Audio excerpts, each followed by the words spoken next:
Es una ciudad ubicada en el estado de Chihuahua. Está asentada a orillas del río Bravo en la región noroeste de México. Y si caminas lo suficiente puedes ver El Paso, Texas, a través de las mallas que dividen un mundo del otro. A veces parece tan industrial, pero en otras ocasiones parece haber salido del horror cósmico. A esta extraña combinación añádele las viejas historias de bandidos, de apariciones, de famosos que bajaban a este lugar para enviciarse, los relatos desgarradores que el narcotráfico y desaparecidas legaron a las nuevas generaciones. A pesar del brillante sol y el clima tan cálido, lo inhóspito se percibe, como si le hubieran robado la inocencia a la ciudad. Éramos tan jóvenes cuando los feminicidios en Juárez comenzaron, apenas niños cuando nos contaron sobre las cruces rosadas y los tristes rostros de la gente. Habíamos dicho que nunca ocurriría esto otra vez. Les fallamos, nos fallamos. La tensión internacional que provocaron los violentos crímenes tampoco sirvió para que aquellos que juraron protegernos movieran un dedo. Hoy la situación no es tan diferente, pero para comprender el presente, a veces es necesario recordar el pasado. Todo surgió a partir de la primera víctima encontrada, que fue la niña Alma Chavira Farel, en enero de 1993. Desde entonces, las cifras de mujeres y niñas víctimas de torturas, violaciones y asesinatos ha ido en aumento. Las edades de las víctimas iban desde los 10 hasta los 35 años. Las mujeres que eran atacadas trabajaban en las maquiladoras. Estas mujeres tenían un riesgo enorme, ya que al cambiar de turno se encontraban más expuestas a estos ataques. Los horarios de las maquilas son muy pesados y terminan hasta altas horas de la noche. Por lo tanto, no había servicio de transporte y tenían que caminar. Joel López Jiménez y un amigo no buscaban problemas cuando salieron a pasear por el desierto al noroeste de la ciudad el lunes 17 de febrero de 2003. Los dos adolescentes se llevaron a sus perros y buscaron en el descampado botellas y latas, o cualquier otro artículo desechado que pudiera canjearse por dinero de bolsillo. Lo último que esperaban descubrir era un cuerpo humano, y mucho menos 3. Los chicos corrieron a casa a contárselo a sus padres, que avisaron a la policía municipal. Los agentes se mostraron escépticos al principio y respondieron con lentitud, pero cuando los detectives llegaron al lugar de los hechos, junto a la calle Mimbre, a las 2 de la tarde, se desvaneció cualquier idea de que se trataba de una broma. Vieron los restos de 3 mujeres apenas ocultos. La policía no tardó en retirar los cadáveres del lugar. A las 2:30 ya tenían el tercer cadáver en una ambulancia y listo para partir, cuando un transeúnte del barrio les llamó la atención sobre un cuarto cadáver,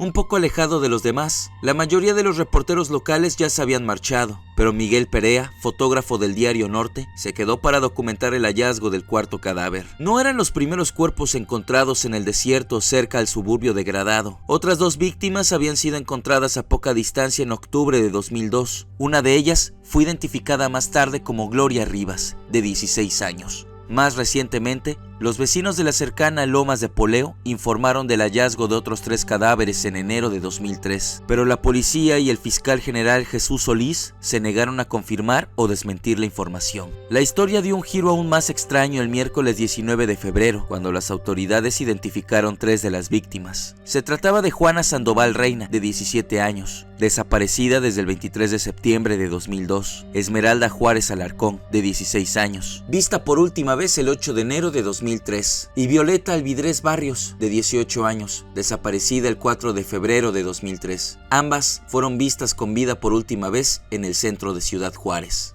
Cuando los periodistas preguntaron por la cuarta víctima, los portavoces de la policía dieron por terminada bruscamente la sesión informativa y se negaron a reconocer la existencia de otro cadáver. Esa obstinada actitud ya era conocida por los habitantes de Ciudad Juárez, donde el creciente número de brutales homicidios había conmocionado a la ciudad y atraído la atención mundial durante la última década. El recuento de cadáveres es un tema delicado en Ciudad Juárez, una bulliciosa ciudad situada al otro lado de la frontera con El Paso. No hay 2 fuentes que coincidan con el número de muertes de mujeres jóvenes. El Paso Times afirma que hay casi 340 víctimas desde 1993. Algunos de los casos se han resuelto, aunque expertos anónimos especulan con la posibilidad de que 90 o más sean víctimas de asesinatos en serie. Pero nadie afirma seriamente que una sola persona sea responsable de todos los asesinatos. De hecho, la policía ha encarcelado a más de una docena de sospechosos, el primero en 1995. Cada nueva detención se consideraba una solución a la espeluznante ola de asesinatos, pero el número de cadáveres seguía aumentando. Muchos residentes y algunos investigadores desalentados creen ahora que la propia policía podía estar detrás de algunos de los asesinatos. Muchos piensan que la policía está implicada en un encubrimiento continuo. Una década después del inicio de la lista oficial de muertos, solo una cosa es cierta: todas las mujeres corren peligro en las calles de Ciudad Juárez. Las que se quedan suelen trabajar en maquiladoras, fábricas de sudor que producen bienes para su venta en el extranjero, con salarios medios de $5 estadounidenses al día. Miles de esos trabajadores son mujeres jóvenes de pueblos y aldeas de la periferia, descritas colectivamente añadiendo una L al nombre de su lugar de trabajo: maquiladoras. Llegan esperando lo mejor, pero a menudo se encuentran con lo peor. Las míseras condiciones de trabajo y el acoso sexual pueden convertirse en meras molestias en una ciudad donde la vida es barata. El machismo es un elemento del problema. Exalta a los hombres por encima de las mujeres en detrimento de ambos. Los diccionarios en español lo definen como el comportamiento del hombre que se cree superior a la mujer, y se manifiesta de formas que van desde el insulto casual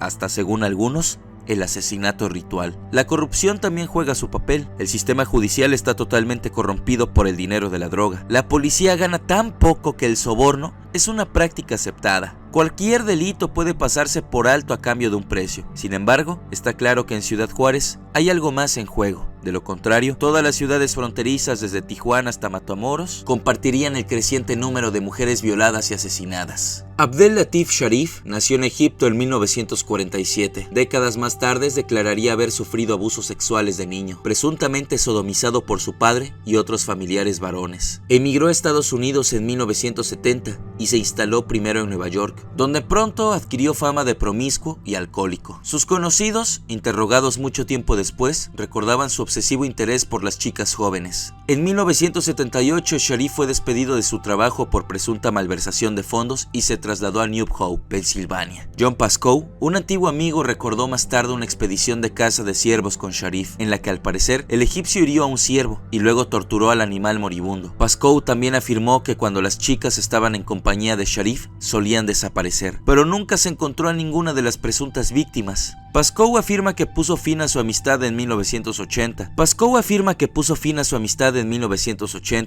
Tras encontrar en casa de Sharif varias pertenencias de una chica desaparecida sin nombre y una pala cubierta de barro en el porche. En 1981, Sharif se había instalado en Palm Beach, Florida. Al parecer, Sharif era químico e ingeniero y fue contratado por Sercoa Inc. Su talento era tan impresionante que la empresa creó un departamento específico para él. El 2 de mayo, se llevó a casa a una mujer de 23 años, la golpeó y violó repetidamente. Y de repente se volvió solícito y le dijo: "Oh, ¿te he hecho daño? ¿Crees que necesitas ir a un hospital?".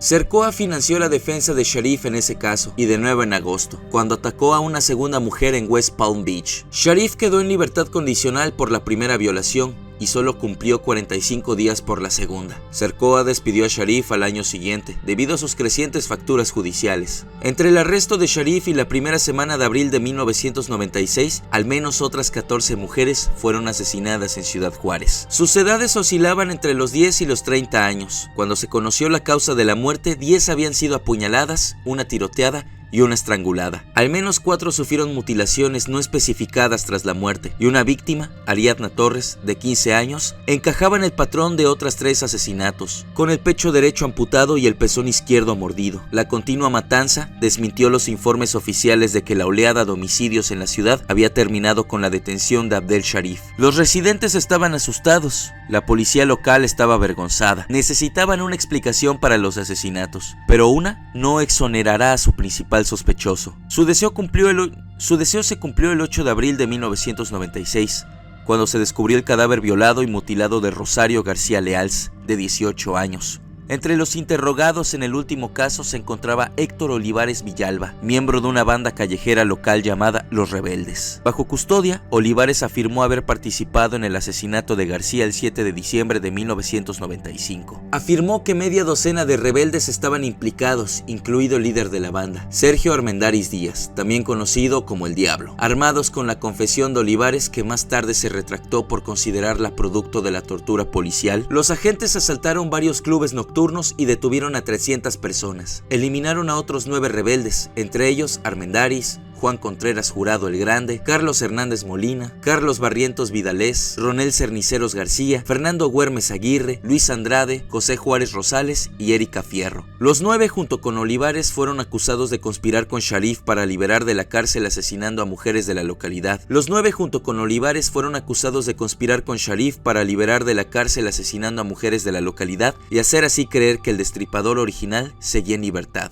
La policía afirmó que algunos de los rebeldes habían visitado a Sharif en la cárcel y que les habían pagado por sus crímenes de imitación. Juan Contreras dijo a la policía que Armendáriz le había enviado a recoger un paquete de Sharif a la cárcel. El sobre contenía $4,000 en efectivo. Más tarde, Contreras alegó que se había unido a Armendáriz y a otros rebeldes en la asesinato de una joven conocida como Lucy. Contreras también se retractó posteriormente de su declaración y se retiraron los cargos contra los sospechosos Ceniceros, Fierro, Güermes, Hernández y Olivares. El resto permanecieron encarcelados a la espera de un juicio, y el Diablo fue condenado por separado a 6 años de prisión por dirigir la violación en grupo de una compañera de 19 años en febrero de 1998. Todos los demás rebeldes afirman que fueron torturados por la policía. Algunos muestran cicatrices de quemaduras que, según dicen, son producto de torturas brutales con cigarros y cigarrillos. Las autoridades, por su parte, mantienen sus acusaciones y afirman que Sharif y los rebeldes cometieron juntos 17 asesinatos.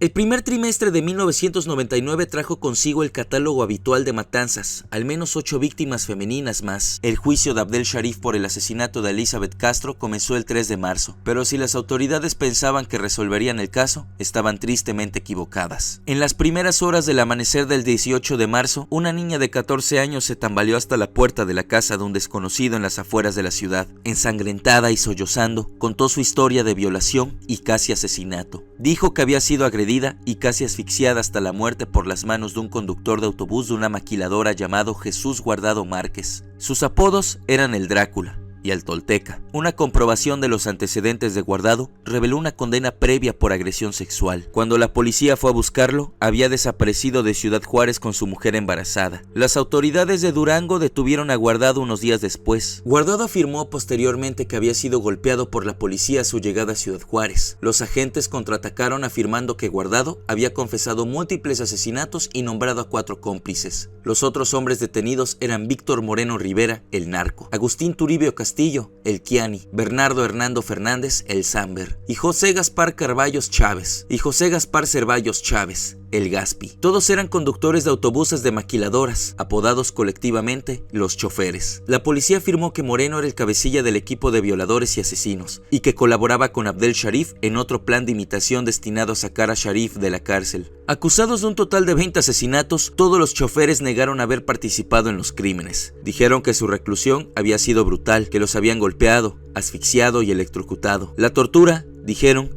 fue la causa de sus declaraciones incriminatorias. Las declaraciones no eran fiables porque se habían hecho bajo coacción. Sharif, por su parte, negó cualquier contacto con los choferes y mantuvo su inocencia. Aunque la policía estaba convencida de su última teoría de la conspiración, los hechos la contradecían. En mayo de 1999, los medios de comunicación informaron de que casi 200 mujeres habían sido asesinadas desde 1993, lo que suponía un aumento considerable con respecto al reencuentro de octubre de 1998, que era de al menos 117 cadáveres. El perfilador jubilado del FBI, Robert Ressler, ya se había ido de Ciudad Juárez, dejando a su paso más preguntas que respuestas. Un equipo de agentes en activo también intentó hacer un perfil del destripador de Juárez, sin éxito. Steve Salter, un funcionario que había solicitado la ayuda del FBI, declaró al Dallas Morning News: estos homicidios han llegado a un punto en el que tenemos que hacer todo lo posible para resolverlos. Ante la proximidad de otro verano desértico, tanto la policía como los civiles temían que la situación no hiciera más que empeorar.